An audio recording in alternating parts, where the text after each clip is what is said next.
Continuar con la predicación expositiva de la carta a los romanos que venimos llevando a lo largo de todo el año. Recuerdan, la semana pasada iniciamos el capítulo 9 de Romanos. Hoy vamos a continuar estudiando juntos los versículos 6 al 13. Romanos 9, abran su Biblia por favor, en Romanos 9, versículos 6 al 13.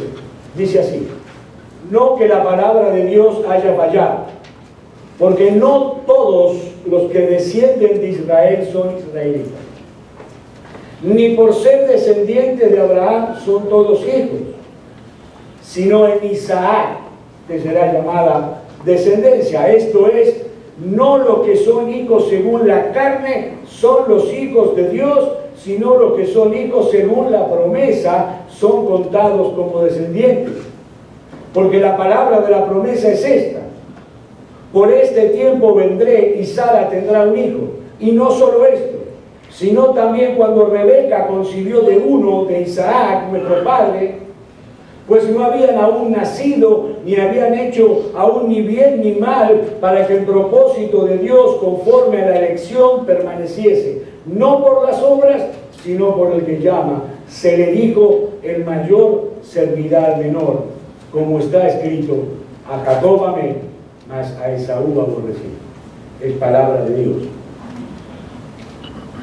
Mis hermanos, este pasaje que yo acabo de leerles a ustedes es uno de los pasajes que mayor controversia ha levantado a lo largo de toda la historia del cristianismo. ¿Por qué? Porque Pablo va a hablarnos ahora en este pasaje acerca de la doctrina de la elección incondicional de Dios. La elección soberana de Dios para salvación. Y la controversia que hay desde hace muchísimos años radica en que no todos los cristianos estamos de acuerdo en cuál es la base de esa elección. ¿Cuál es el fundamento de esa elección? Es decir, la pregunta es esta: ¿por qué Dios elige a uno para salvación y a otros no? Y en un sentido han aparecido muchísimas interpretaciones de esto, muchísimas, pero en un sentido general, vamos a agruparlo, los creyentes han respondido a esta pregunta de dos maneras distintas. Por un lado, están aquellos que sostienen que Dios elige a lo que Él sabe de antemano que van a aceptar el Evangelio. Lo que Él sabe en su omnisciencia que van a creer en Jesús el día de mañana. Si esto fuera así, como este grupo dice, la elección de Dios, hermanos, estaría condicionada a nuestra fe. Es decir, en definitiva, la salvación se encontraría en manos del pecador y no en las manos soberanas de Dios. El soberano sería el hombre, no Dios. La otra posición que existe, que es la que nosotros creemos y defendemos a capa y espada, es que la elección de Dios se basa únicamente, y repito, únicamente en su santa, soberana e incondicional voluntad. En otras palabras, es una elección sin condiciones.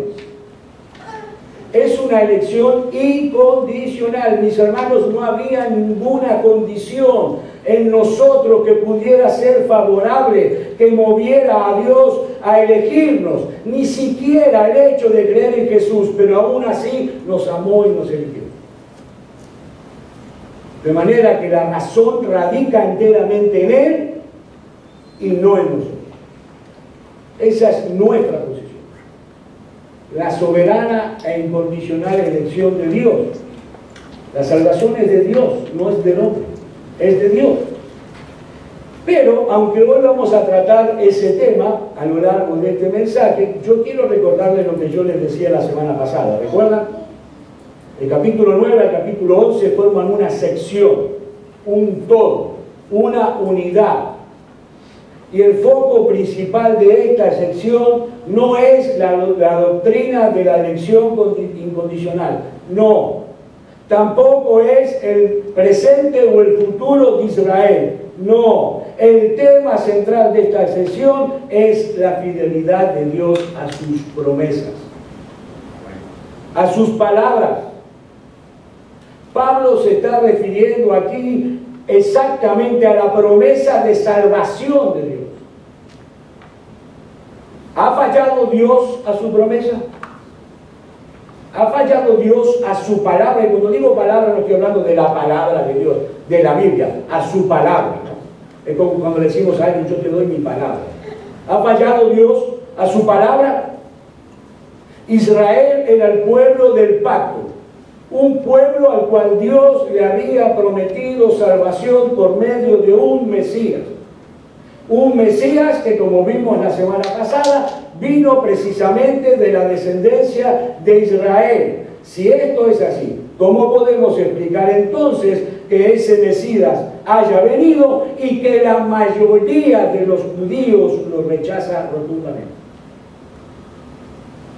¿Será entonces que Dios no pudo cumplir la promesa que le hizo Israel?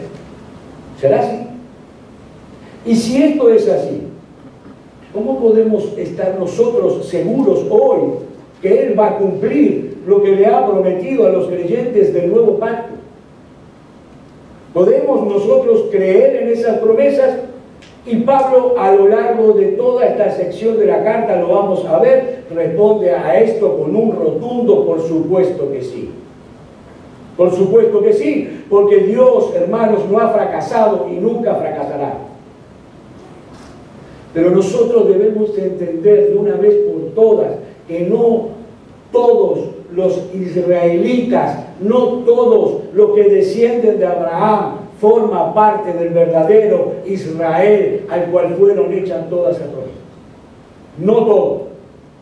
Ese es el punto aquí que Pablo quiere demostrar. Leamos otra vez los versículos 6 y 7, son claros. No que la palabra de Dios haya fallado, porque no todos los que descienden de Israel son israelitas, ni por ser descendientes de Abraham son todos hijos, sino en Isaac te será llamada descendencia. El Israel nacional, para que entiendan mejor, digámoslo así, el Israel geográfico está compuesto por todos los descendientes de Jacob, a quien Dios le puso el sobrenombre de Israel. Pero Pablo demuestra a través de las Escrituras que desde el principio mismo de la historia de la redención, Dios hizo una diferencia entre los mismos descendientes de Israel. Entre el mismo pueblo de Israel. Mis hermanos, hay un Israel dentro de Israel. De manera que la doctrina de la elección incondicional de Dios se encuentra en este pasaje. Sí, está allí, implícita, pero solo como un ejemplo, solo como un argumento para probar que la promesa de Dios no ha fracasado ni fracasará jamás. Dios está llevando a cabo, mis hermanos, lo que Él se propuso hacer desde antes de la fundación del mundo. Y para probar su punto, Pablo utiliza dos ejemplos paralelos que son bien claros. La elección de Isaac en vez de Ismael, en los versículos 7 a 9, y la elección de Jacob en vez de Esaú, en los versículos 10 al 13. Veamos entonces el primero de nuestros ejemplos. Tanto Ismael como Isaac eran hijos biológicos de Abraham, los dos, ¿sí? De eso no hay duda. Pero según la Biblia nos cuenta en Génesis, llegó un momento en que Ismael comienza a mostrar su verdadero carácter, ¿no? Y un carácter un poco difícil.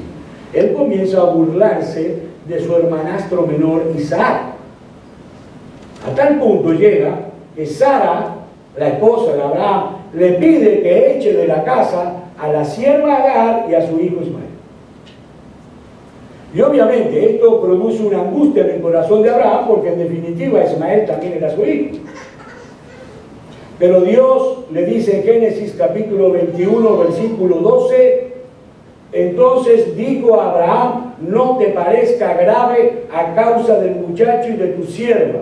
En todo lo que te dijere Sara, oye su voz, porque en Isaac te será llamada descendencia. Dios le está diciendo a Abraham, escúchame, yo sé que a ti te apena tener que echar a Agar y a tu hijo Ismael, pero escucha lo que dice tu esposa.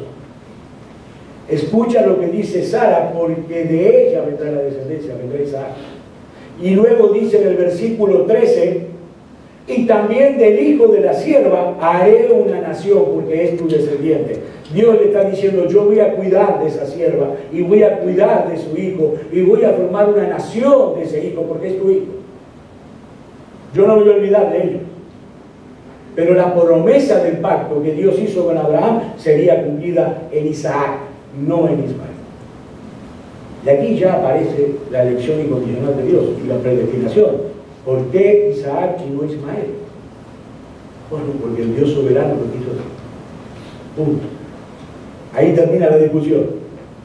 Pero presten ahora a la conclusión teológica a la que Pablo deriva de este hecho, en los versículos 8 y 9. Esto es, no los que son hijos según la carne son los hijos de Dios, sino que los que son hijos según la promesa son contados como descendientes, porque la palabra de la promesa es esta: por este tiempo vendré y Sara tendrá un hijo. Dios se le había aparecido a Abraham en el capítulo 18 de Génesis y le dice que Sara va a salir embarazada, va a tener un bebé, ¿no? Una promesa divina, una promesa de Dios. Y lo que Pablo está diciendo aquí es sumamente importante, mis hermanos. Ismael e Isaac representan dos descendientes distintos, dos descendencias distintas, los hijos de la carne y los hijos de la promesa. Dios le había prometido a Abraham que le daría un descendiente por medio del cual serían benditas toda la familia de la tierra. Abraham tenía 75 años, Sara tenía 65 años y además era estéril. Pero Abraham le creyó a Dios, creyó en su promesa. ¿Dónde está el problema? Bueno, el problema está en que Dios se demoró en contestar. Y pasaron 5 años, y pasaron 10 años, y nada, el bebé no aparecía. Pasaron 15 años, pasaron 20. Y Abraham y Sara cometen la barbaridad que muchas veces cometemos nosotros cuando Dios no responde nuestras oraciones en el mismo momento que las hacemos. Muchísimas veces queremos tomar el control de la cosa. Bueno, Dios no responde, entonces yo voy a actuar. Error, gravísimo error. Es el tiempo de Dios, no es el tiempo de nosotros. Debemos seguir doblando rodillas hasta que Dios conteste. ¿Qué hicieron Abraham y Sara? Brillantes. Decidieron tomar en sus manos el control de la promesa y deciden que Abraham se acueste con su sierva Agar para tener descendencia y que ella quedara embarazada, y nació Ismael. Brillantísimo. Es en ese sentido que el nacimiento de Ismael fue según la carne.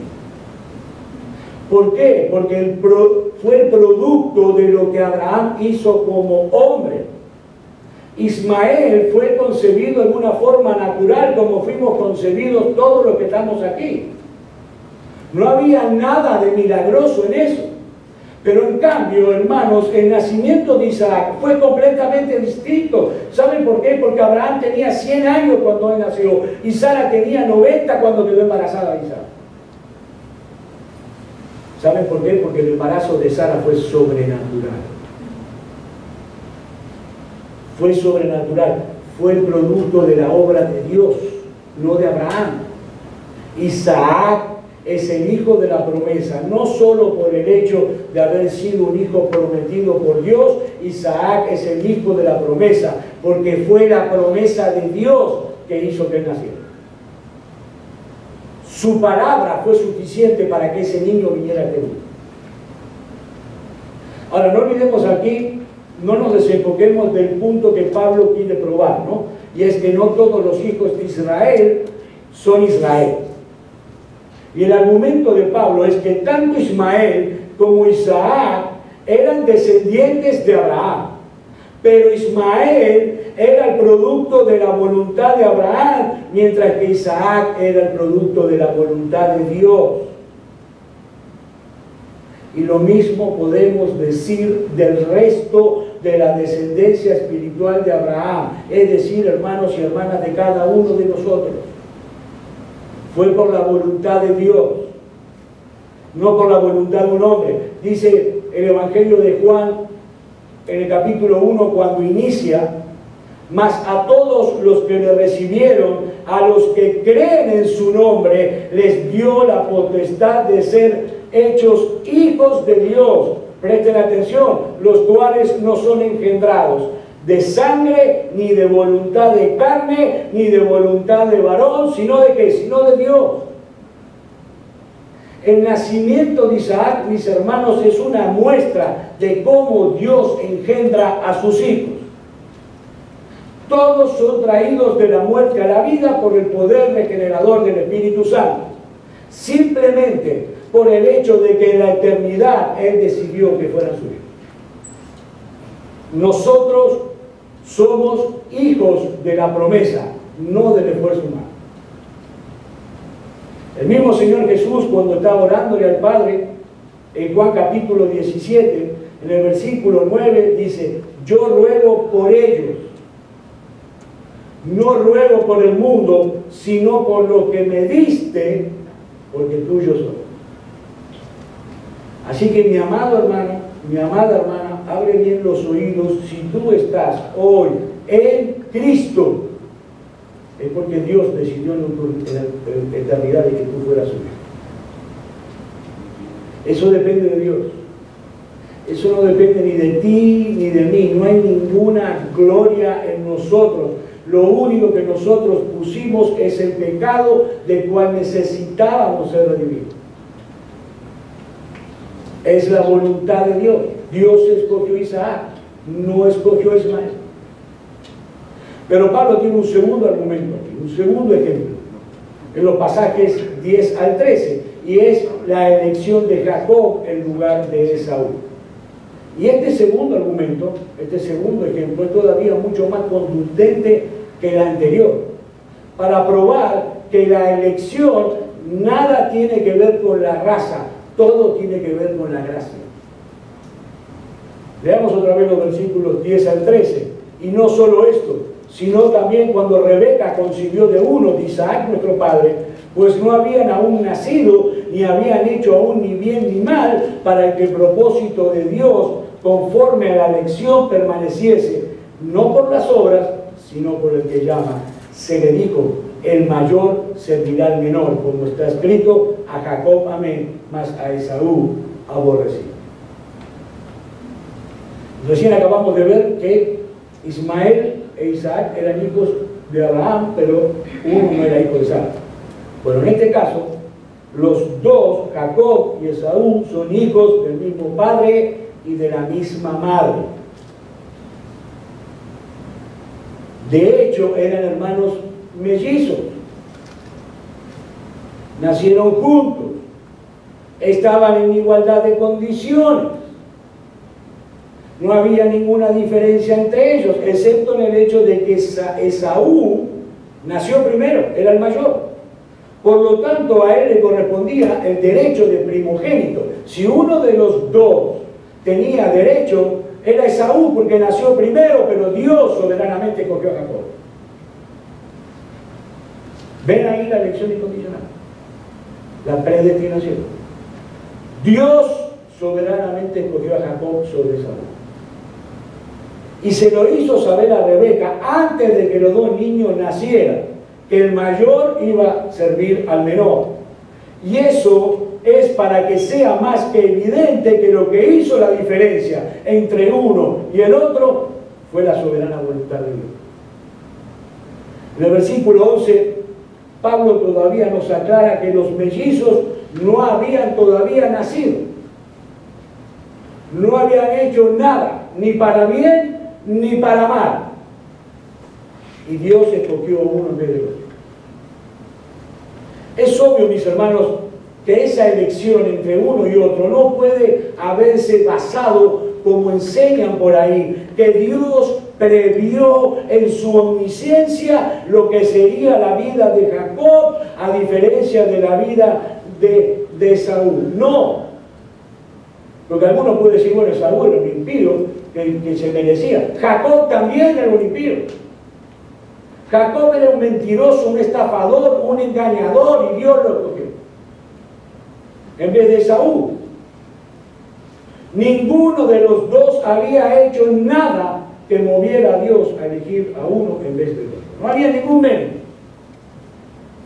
Y todo eso para que el propósito de Dios, conforme a su elección, permaneciera, no por las obras, sino por el que llama.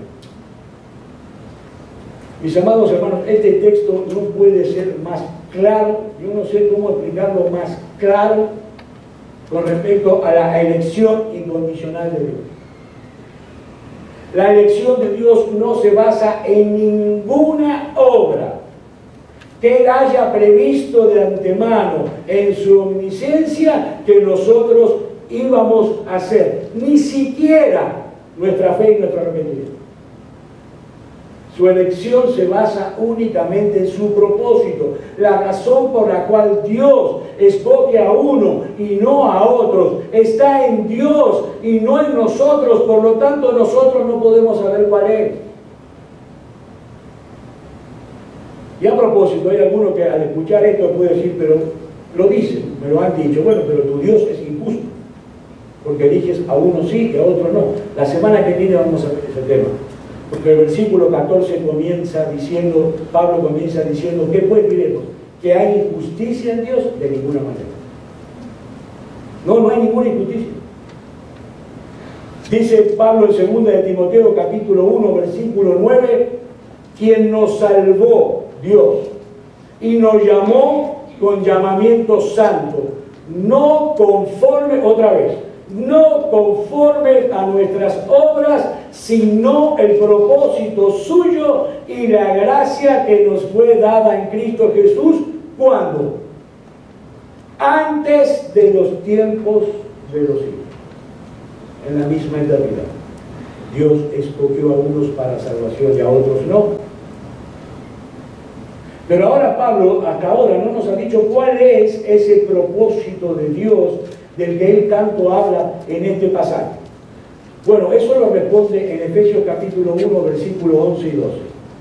En él, asimismo, tuvimos herencia, otra vez, habiendo sido predestinados, otra vez, conforme al propósito del que hace todas las cosas según el designio de su voluntad. Y aquí está el propósito, mis hermanos, a fin de que seamos para la alabanza de su gloria, nosotros los que primeramente esperábamos en Cristo. Claro, esto es uno de los pasajes más claros acerca de la predestinación, que dice el apóstol Pablo, que nosotros fuimos predestinados. ¿Cómo? Según, conforme al propósito del que hace todas las cosas, según el designio de su voluntad. ¿Cuándo? Desde los tiempos de los siglos. Todo lo que Dios hace, hermanos, todo, incluyendo nuestra elección para salvación, lo hace conforme al consejo de su voluntad, para que Él y solo Él reciba toda la gloria en la salvación de sus hijos. Ese es el propósito. Ese es el propósito de nuestra salvación. Es por eso que Pablo concluye toda esta sección de la carta al final, ya en el último versículo del capítulo 11, versículo 36, diciendo, porque de Él, y por Él, y para Él son todas las cosas, a Él sea toda la gloria por los siglos. Amén. Repito, para que quede claro, mis hermanos, la elección de Dios no está condicionada por lo que Él previó en nosotros, no, sino por lo que Él soberanamente decidió para nosotros. Nadie, absolutamente nadie, merece ser escogido. Nadie. Nadie. Aquí no hay ninguna injusticia. Si Dios hubiese decidido no salvar a nadie, a ninguno, y enviarnos a todos al infierno, estaría en su justo derecho, porque todos nacemos pecadores. Pero aún así Dios, en su amor, tomó la decisión de amarnos y hacernos vivir. Dios, en su bondad, en su misericordia, decidió soberanamente amarnos en la eternidad y en el tiempo obrar en nuestro corazón por el poder del Espíritu Santo, abrir nuestros oídos para que pudiéramos escuchar el Evangelio, abrir nuestros ojos para que pudiéramos ver nuestro propio pecado y la hermosura y la majestad de Cristo crucificado, y entonces corriéramos hacia Él en busca de salvación. Fue Dios. Creo que ha quedado bastante claro aquí la doctrina de la elección condicional y condicional de Dios, y el punto que Pablo quiere probar de que sus promesas no fallan jamás, que Dios no ha fallado ni fallará. Ahora, antes de terminar el mensaje, yo quisiera compartir con ustedes unas breves aplicaciones prácticas a la enseñanza de este pasaje. En primer lugar, esta doctrina de la elección incondicional de Dios debiera producir en nosotros un profundo sentido de humildad. Un profundo sentido de humildad al recordarnos, hermanos, que los pensamientos de Dios son infinitamente más altos y más profundos que los nuestros. Nosotros no podemos altercar con Dios de ninguna manera. Sí existe una tensión entre la soberanía de Dios y la responsabilidad humana, una tensión que nunca vamos a poder entender claramente de este lado de la eternidad. ¿Qué debemos hacer? Aceptemos entonces, mis hermanos, humildemente lo que dice Deuteronomio capítulo 29, versículo 29: las cosas secretas pertenecen a Jehová nuestro Dios, mas las reveladas son para nosotros y para nuestros hijos para siempre, para que cumplamos todas las palabras de la ley. Mis hermanos, lo que estoy queriendo decir, dejemos de buscarle la quinta pata al gato, de tratar de ser expertos teólogos, porque no lo somos,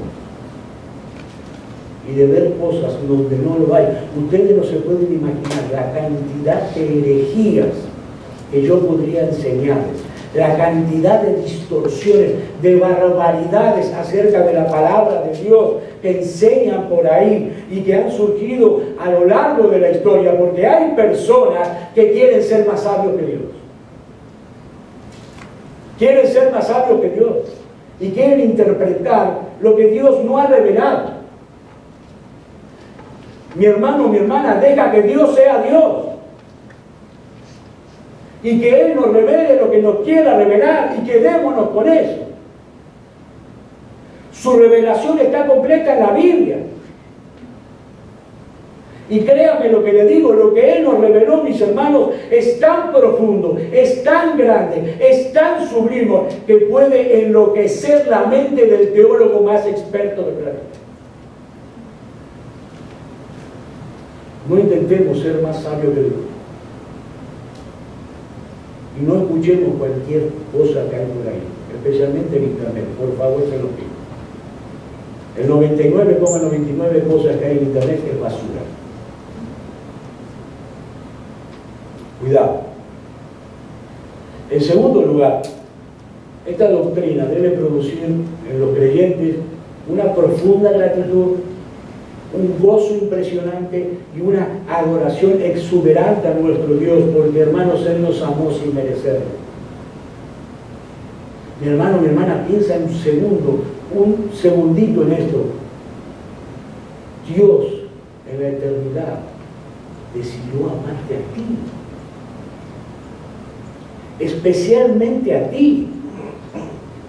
Dios pensó en ti por tu nombre. Y mi hermano, cuando Cristo oraba en Juan capítulo 17, que recién lo acabamos de ver: yo ruego por ellos, yo no ruego por eso, yo ruego por lo que tú me diste. Mi hermano, Cristo estaba orando por ti allí. Estaba orando por ti si tú eres un verdadero cristiano.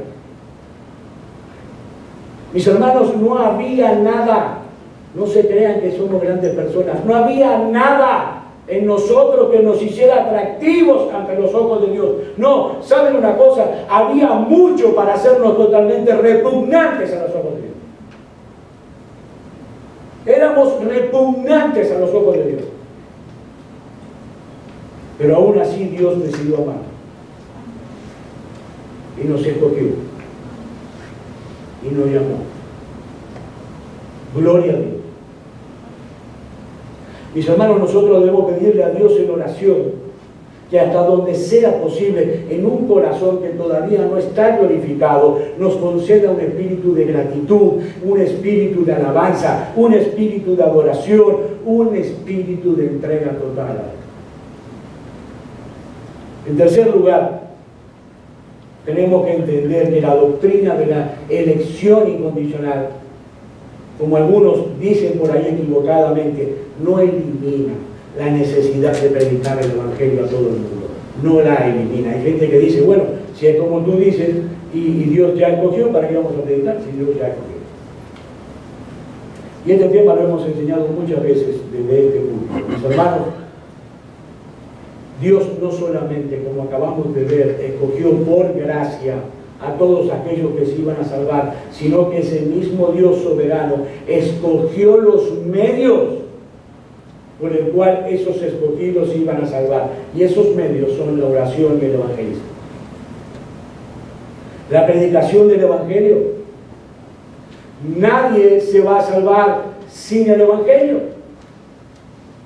Es por eso que Pablo dice en 2 de Timoteo capítulo 2 versículo 10, por tanto todo lo soporto por amor a los escogidos, para que ellos también obtengan la salvación que es en Cristo Jesús con gloria eterna. Pablo está diciendo, yo voy a seguir predicando el evangelio aquí y allá, no importa que me persigan, no importa que me maltraten, no importa que me golpeen, no importa que me apedreen, todo lo soporto por amor a los escogidos.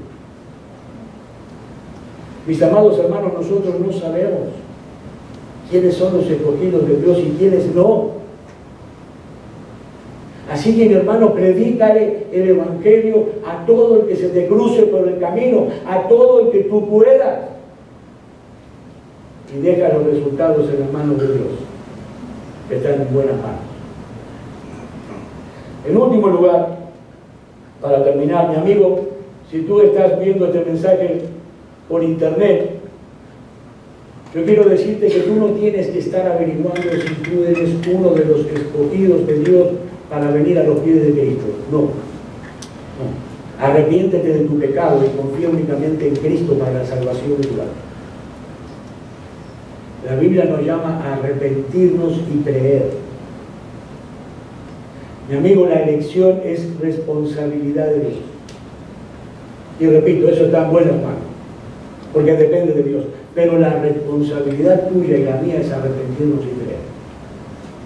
Cristo murió en la cruz del Calvario para que pecadores como tú y como yo pudieran salvarse por medio de la fe. El Señor Jesús dice en Mateo capítulo 11, versículos 28 y 29, venid a mí todos los que estáis trabajados y cargados, y yo os haré descansar. Llevad mi yugo sobre vosotros y aprended de mí, que soy manso y humilde de corazón, y hallaréis descanso para vuestras almas.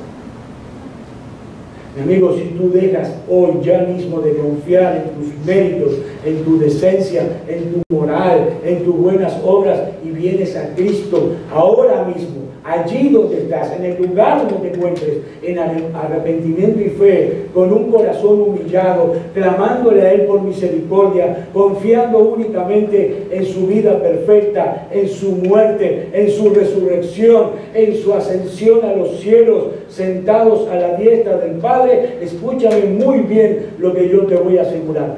Todos tus pecados, todos, absolutamente todos, pasados, presentes y futuros, serán arrojados al fondo del mar.